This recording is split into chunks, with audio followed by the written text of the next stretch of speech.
Hi, your friendly neighborhood Izzo here. So this video is going to discuss SharePoint, at least the AFNET SharePoint, and how you can access it from home as well as submit tickets and some of the other features involved. We've had a lot of issues lately on accessing it, and there's been new notifications that you can even access it. Most people didn't know they could, as well as issues submitting new account tickets and ideas like that. So this video is made to resolve some of those issues you might be having and help guide you along the way. So first, as you can see, I'm on a civilian desktop, my home desktop to be exact. So I'm going to open Edge. You should be able to use Chrome, but I don't really use Chrome when accessing AFNET stuff, so Edge always seems to work better. I'm going to put in the link, and I'll make sure the link is in the description for at least the 380th page. It will redirect me to the ADFS for the Air Force for CML authentication. I will select my third certificate. Something to note here, if this is in CVR Teams, I can pull that up and show you. In Teams, I've made a couple links up here to our SharePoint, and when you select this,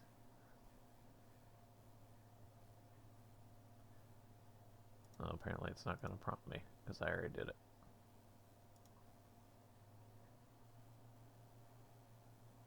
Yeah.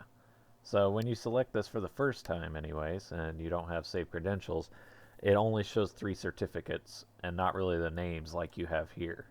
It's the third cert. Your authentication cert, which is the 10-digit cert, is the third cert. If you do have issues, you can always close out the browser entirely by clicking the X and then reopening and trying some of the other certs, but I believe this is what everybody is using now. I click OK.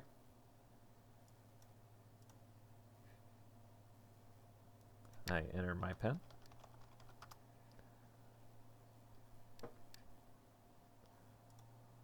I'll accept that. It doesn't really work anyways. When you close out the browser, it'll reprompt, but we'll accept it. Just maybe it'll work this time. And I'm redirected to my home page of the 380th page anyways. So here I can see the generic spot for UTA schedules, the squadron leadership, the admins, and who to contact, stuff like that. If they're online or whatnot. It's the normal stuff we see from the AFNET SharePoint if we were to access it on AFNET. The only difference that you will find between this SharePoint and accessing it on the AFNET is links that have PII that we did to get around putting PII on here because you're not allowed to. Those are not accessible here because these go into the shared drive, which is only accessible on the AFNET. So if you were on Horizons or if you were on the actual AFNET at work in the building, then these work fine. They'll open your shared drive right to the file. But accessing from home, it will not. It'll error saying you can't access that path. If the commander wished to make announcements, he could do so here. But overall, this is just a welcome page. Nothing crazy going on here. We'll go into the IT tickets first, as that's probably why you're here. And then I'll discuss some of the other little features as we go along. That way you can just get what you need. If you want to stick around, you have that information as well. So I click on IT tickets. I will have a nice little list with some notifications. If I personally have updated the site, I always add what I've done. And then just some notifications that, hey, make sure you're logging in your stuff. Obviously, with COVID right now, this may not be applicable. But as a user, I'll come in here and I'll say, hey, what's my issue? Let me find a category. Oh, I have an account issue. Oh, it's a CAC issue. Well, there's a notification that we can't help you as Izzos. So you need to go to these people, and if this is your issue, then you do need to submit here. But if it does have a hyperlink and it doesn't say, hey, contact somebody, you can see next to it if it has any notification paperwork we may need, or in some cases we have to have a digitally signed email, so it'll notify you that there.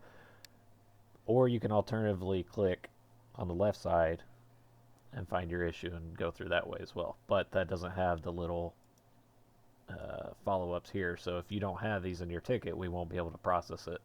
Well, at least this one, or if there's any other areas. So just be mindful of that. We'll discuss the new nipper sipper first, as this is the most common. So when I come in here, I have my Peterson area and I have a Paycom area, depending what your issues are. We eventually want to add CentCom. We just have to get those processes down. But currently that's not in here. For Nipper, it tells you exactly what you need to do. Complete the rules of behavior form. Complete the Air Force 4394. Complete the 2075. And it tells you which boxes you need to do. As the user or supervisor completing on behalf of your new member, you just need to complete the user boxes, which are specified here. If you are the supervisor complete for the member, you can also go ahead and complete your section as well. And it'll be down here, which we'll get to in briefly. All the templates are down here at the bottom that say templates. You can click on your corresponding area. For Peterson, we click Peterson. For some reason, it opens a brand new page when opening folders. I don't know why, but you scroll back down and that folder is now opened. And you can see all your templates. They are read-only, so you can't edit them. So if you click on them, it'll just download the file. Well, it won't let you save it anyways, so you'd have to save it manually. Alternatively, you can go ahead and download each one individually through this button and click download, or you can actually click on templates, open the folder again, and click each one and download as a zip file, and then unzip it and use them that way. So there's many ways to skin the cat, and you can do whatever you prefer. But going back, we just follow the steps we need. If we need Nipper, we follow those steps. We need Sipper, we follow those steps. We need both, we gotta do both the steps. It's very specific for 2875s. If you're doing Nipper and Sipper, you have to do 2 forms. If you're doing Nipper admin, Sipper admin, it's 4 forms. It's basically a form per account you have to do. You cannot use the same account like you used to be able to, or same form for an account like you used to be able to. If you're one of the ISOs that need CSAs, then CSA rights anyways, then you can go ahead and follow these steps as well, and those are in here as well. The templates are under another folder called admin accounts, and everything you need will be right there as well. I do believe CSA stuff is also documented under the CSA for the exact steps. This is kind of an overview. This is more exact on the duties and requirements if you are one of those members. So basically, it also tells you how it works as a user or supervisor submitting on behalf of the user. You go in, you fill in your forms, you complete all your forms on your user side. Supervisor, if you're the one doing it, you could complete the supervisor side, and then you go in here and click new item. This opens up this, and you complete all the information, attaching your forms down here. So we'll briefly go over this. A title, you can just insert something overview, so like Sergeant Test, Nipper. The requester is a gal lookup. This will be the person who receives the email. Anytime you submit a ticket, these go to the ISOs on ticket submission, and then anytime the ISOs make a change to that ticket, you as the requester, or whoever you put in here, will get that email. So in most cases, it's going to be you, and some cases you may be submitting on behalf of somebody to make it easier for them, or like a supervisor submitting for the person, whatever the case is. However, this is a gal lookup, so if they don't have an account yet, brand new to the Air Force entirely, then you can't look them up, so you should just put yourself. The person needing migrating, if they're in a gal, you select the gal one, you look them up in the gal, and they'll show up. If they've been in tech school, chances are they show up as one of the tech schools. They've had an account and all that stuff. If they haven't been to tech school yet, or they're not provisioned at all, whatever the case may be, just type in their name fully here. And please be exact as much as possible so we can find the person.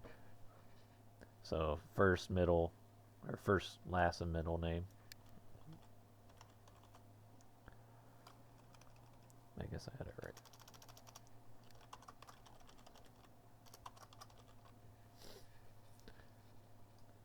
Their EDI. If you, as a supervisor, submitting and they don't have an account, you're going to have to get it from them by calling or whatever the case is. If they do have an account and you're submitting on someone else, you can pull this in Outlook I don't have it up currently because I'm on my civilian side, but you can click on Outlook properties while you have them pulled up in the gal, like you're sending an email to them. Right click Outlook properties and go to the emails tab. It'll show all the email addresses that are corresponding to them. One of them will have the 10-digit CAC number in it.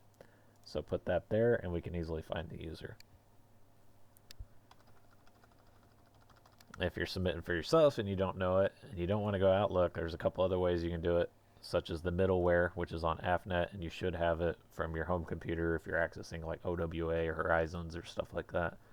You can go in here, My Certificates, and there's your 10-digit right there as well. So there's a couple different ways to skin that cat as well. Enter your supervisor, the access and distro groups. These are all the permissions we currently have, or at least are tracking. If there's one missing and you know there's one missing, we can add it easily. We just have to know about it. The ones that most people need straight out of the bat, I think it's documented here. No, it's not. Oh yeah, here we go. So check all for vehicle. Yeah, these are required for everybody. These are the shared drive permissions. And then if you have like specific groups for specific folders you know they're going to need, like the DOV folder, stuff like that, you can request it in here, and then we don't have to worry about it later. The accounts, you select what they're doing or what situations applicable to them. PCAs are users that are already assigned to the base, so already assigned to Peterson, but they're moving squadrons. PCS is for users swapping bases. Provisions are for users that don't exist at all in the AFNET yet. That's their first time. And then obviously administrators. SIPR, in some cases you may have a token still. The difference being here is just the quickness of processing. If we tell the CFP, hey, this guy already has a token, then they don't try routing it to LRA, and they just close the ticket after they make the account, and you're done within a day versus waiting on the LRA to make the token. And then all the other applicable settings, which are obvious. And then add a date needed if you know the first day. Now keep in mind, this will not necessarily be what happens. Priorities and situations do happen. This doesn't mean you're going to get what you want. We will do our best to get what you want, but just keep that in mind. And then any comments or justifications that you may need to add regarding this ticket, or information to pass to us as the processors of the ticket.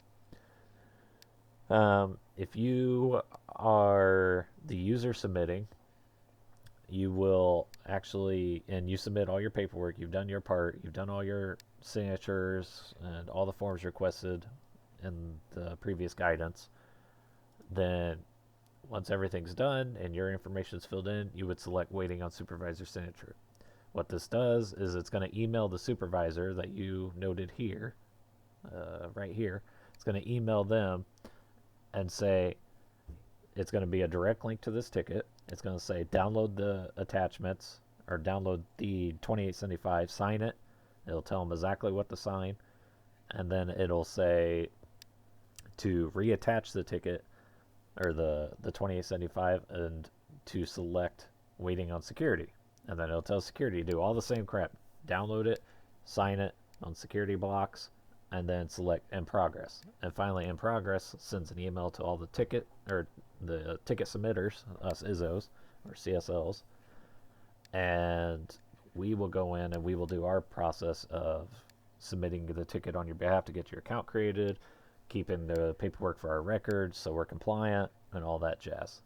So if you do the system, you follow the flow that it tells you literally to follow in the emails or here, or on the guidance of the ticket page before you start submitting stuff, then this will go fully automated. You won't have to follow up, and everything works.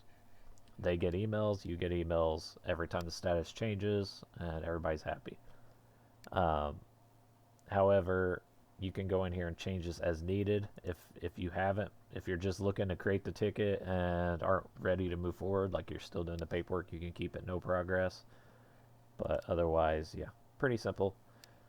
The last three fields are in all tickets: the ticket number, CSL comments, and the status. In most cases, you won't touch these three fields except on this one, which is why we're covering this one first. The ticket number, as a CSL works, we'll go in, we'll put the ticket number so you can follow up or other CSLs can follow up. And the comments will just be our little area to keep track of what's been done or if there's issues and stuff like that. Add attachments here is where you attach all your paperwork. Click save, and then it would open that ticket and based on your status send an email. I'm clicking cancel because I don't want to do that. But yeah, all basically what I said is established right here, including to the CSLs on which system you need to submit for what. The other ticket ones aren't as complicated. They're very streamlined and easy. So you can click on any of the fields, click new. It'll open this up. If you don't like this little side panel, you can copy the link and paste this, and then this will open it up like the other one was. But if you're fine with this, I mean, this is all the same info. You can just fill it in. Again, leaving the last three alone. Keep it no progress because this tells us that it hasn't been worked yet as CSLs. And I mean, it tells you, it has little guidances here on what to do under each area, what it's asking for. So if you have questions, it should be there. But fill in all the required fields, fill in anything else you may need, and then click save. If you have attachments you may need, like the voicemail one, we have to have a digitally signed email. You would attach them. If you want to provide extra guidance for like troubleshooting, you can attach a snip here that helps us and helps us submit on Remedy, which helps the CFP. The more information we get, the quicker fix you'll probably get. And that's about it for the ticket system. Everything, again, is streamlined, automated. All ticket templates and subjects are the way they are because it lines up with the systems we have to submit it in. So all the information in there is what we need to submit the ticket. So instead of us having to run around and gather it, you're giving it to us, and everything just moves quicker that way. Moving on away from that, there's a knowledge bank here. The knowledge bank has how-tos as well as the TR handbook. The goal here when I was developing this was to make it the central point of knowledge. All those generic questions that we get asked 20 times a day as new people come in, or they're picking up new additional duties, or whatever the case is, this is basically how you conduct your stuff. That was kind of my goal here. So as you can see, here's how to e-finance, here's some travel vouchers some other people have done. I've really built this out on how I built this entire SharePoint. You, as a user, can actually do everything listed here except manage permissions. In order to manage permissions to specific sites or lock down things or whatever the case is, you have to be a SharePoint owner and you have to attend the training. But everything else you can do if I give you design rights, and I can give you design rights freely as a user. In fact, most of you probably have design rights to most of these pages. Here's how to add some devices such as printers and computers. If they have an underline, it means they're not built out. The page doesn't exist. So just something to keep in mind. But yeah, a lot of information's already here, as well as the TR handbook. There's basically a digitized TR handbook in here as well. This all can be easily updated. It's a wiki page. Everybody can update it. All you literally have to do, like say I need to edit this one. I can just go in here and click edit at the top right and edit the information. Pictures weren't working well when I built this, but that was SharePoint 2013. We've now upgraded to SharePoint Online, so I'm not 100% if those are working better, if at all, right now. That'll be something we have to test later. But it does work well for step-by-step guides or information such as that. If you have a new section or page you want to build out, like, hey, this would be really useful for people to know, you can do so by clicking edit on the title pages. Give it a nice fancy heading, bold, test, enter. We're going back to paragraph and bullet. And then we put 2 brackets, the name of the page. You can put an up and down, or you can stop there. If you stop there, it'll autocomplete and end up putting the same name. So put test page, the same style as that. But if you want to get fancy, what this is, the second part after the pipe, is a display. So this is the actual name of the page that'll show on the hyperlink. It'll be called test page. But you can change the name of the display by saying whatever you want to say. So I'll say click here to go to test page. As long as it's within the brackets, I click save. It'll say click here to go to test page, but the hyperlink will still be test page. So cool little tricks you can do with that. But if the page doesn't exist, so see that doesn't exist, I just made it, I'm trying to make a new page, I can hit create and it'll create the new page, and then I can go in and edit. I'm not going to do that right now because I don't want to really change this style right now, and I don't have a need for a test page. So we're going to take all that out. And then you click save to edit it, and you're good to go again. So it's a wiki page. They're made to be edited by people. They're made to be a central point of information, just like a Wikipedia. So strongly recommend adding your stuff in here. The additional duties, this stuff is meant to be a one-stop shop for when you get assigned additional duty. Hey, I'm a new CSL. What do I need to do? I can come in here. They're templated. They all have the same format. The overview of the program, requirements of new appointees, program duties, key POCs, regulations and manuals, so AFI links and stuff like that. Key locations. You can also link to share drive locations in here if needed. So key websites, stuff like that. And you can add a document library yourself if you need. This is addition. This is not part of the template, where you can throw generic like templates related to the duty. And ours, anything I've been I built this out. It has all this information filled in. So if you're a new appointee, you just go in and follow the steps, and voila, you're now ready to go. And then follow what you need to do monthly or whatever the case is. If you do not have your additional duty listed, we can easily make one.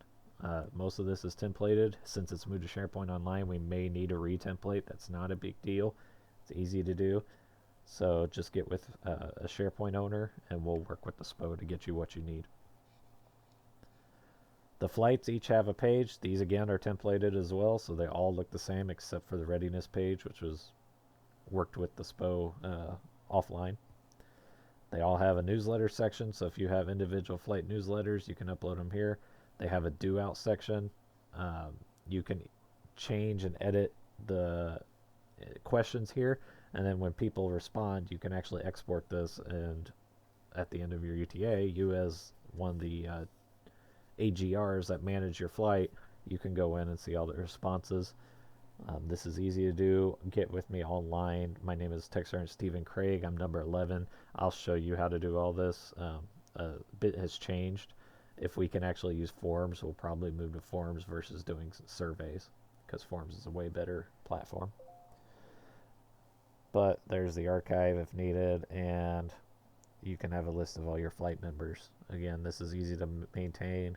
You just go in here and you can add, you can quickly edit, you can remove, whatever the case is. But us as the SharePoint owners don't know who's coming and going, so we don't maintain that information. Just something to keep in mind.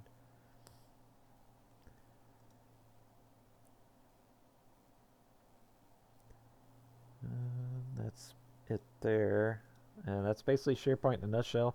So I've covered over how to access it. I've covered how to submit tickets and get help, the biggest use of all this, as well as the how-tos, which is another big use out of all this, and the additional duties. If you have any questions, feel free to get me. Again, Tech Sergeant Stephen Craig, number 11 in the gal.